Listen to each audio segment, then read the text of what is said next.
What is up, guys? This is Tank Game Nature Boy.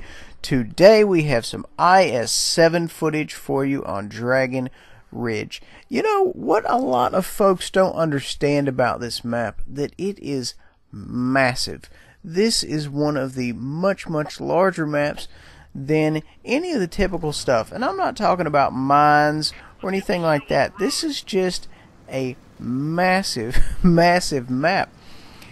And, you know, if you are an old school player like myself, you will remember, I think this map has gone through three different versions. Because the first version, on our right flank, the whole side of it, man, wow, it was one massive hill. Then they pulled this map out of rotation for maybe a year, maybe 10 months. And then they kind of sloped everything down, and then they recently pulled it out of rotation again, and I haven't been on it enough, honestly, to know what they changed. But, you know, I've always liked this map. I didn't like the first version. I really didn't. I like the second version because, you know, the first version wasn't out there very long. Maybe 6 months or so before they pulled it. Maybe longer than that. Maybe like a year. I don't know. I've been playing this game so long, everything kind of runs together. Now, moving on.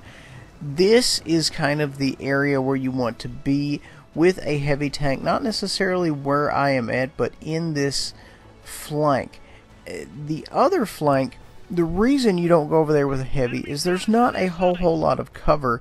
And, you know, you're kind of out in the open, which, as we all know, is somewhere you don't want to be with a heavy tank. And the reason you don't want to be out in the open with a heavy, and you do with a medium or a light, is the medium and lights have the speed to get from cover to cover. Once again, the lack of depression is kind of hurting me here. I have to expose my lower plate to peek right over there in order to get a shot, and I am giving them a perfect flat piece of metal to shoot up into. If you guys watched my video with the murder cam, then you kind of see exactly what I'm talking about. They're just giving up good shots for the lower plate. I decided to use this gentleman's corpse here for cover. A very good move, because I am bouncing some rounds like crazy, aside from the fact that I can't really see anything to shoot because of all the smoke. That's okay. I have since then transferred a halfway decent crew into this. Waiting that long for repairs is just not how I do business. So now we've got repair as well as track mechanic. I think about a 10 per crew. You know, I pulled it off my T100 crew simply for the fact that, you know, I've played lights and mediums a great deal. I haven't played this bad boy hardly any since I bought it years ago. When I first purchased the IS-7, it was a monster. Nobody knew how to fight it, you know, and it's still a little tricky, you know, as far as the compound angles in the front of the tank, the pike nose, so on and so forth. It's difficult to know because even the front, you know, you have your very front pike, and then further back the plates change angles again. The crafty Soviets really did a good job making this vehicle. I used to say the IS-7 was armored by trickery and sorcery, and I think I'm still not wrong. It can really bounce some amazing shots. And granted, you know, it has its weak points.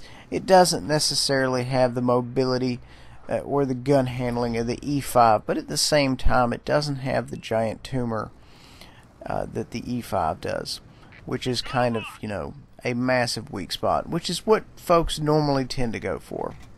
But, you know, it's two different tanks. I put a shot right there into the T-49. We're going to see if we can't go up here and possibly end him and or get shot by him. One of those two things. It's important, guys, whenever you're auto-locking a fast tank and you fire. That was kind of an RNG type situation, but when you drop in behind a light tank or a fast moving tank in general, you need to make sure that he's not going from left to right. If you're directly behind him or he's coming directly towards you, that's when you want to auto lock. And I've discussed that before in some of my training session videos. But whenever he's going to left or right, yes, you definitely want to no-scope that, because that's going to be a tricky shot. But when he's coming towards you or away from you, that is when you want to try to take a shot there. The only reason that didn't happen is, you know, these IS-7s are not known for making shots on the move, and it just kind of went wild. But the theory is there. I would have done it again, let's put it that way. We are throwing the screws to the red team, and man, they just cannot keep up.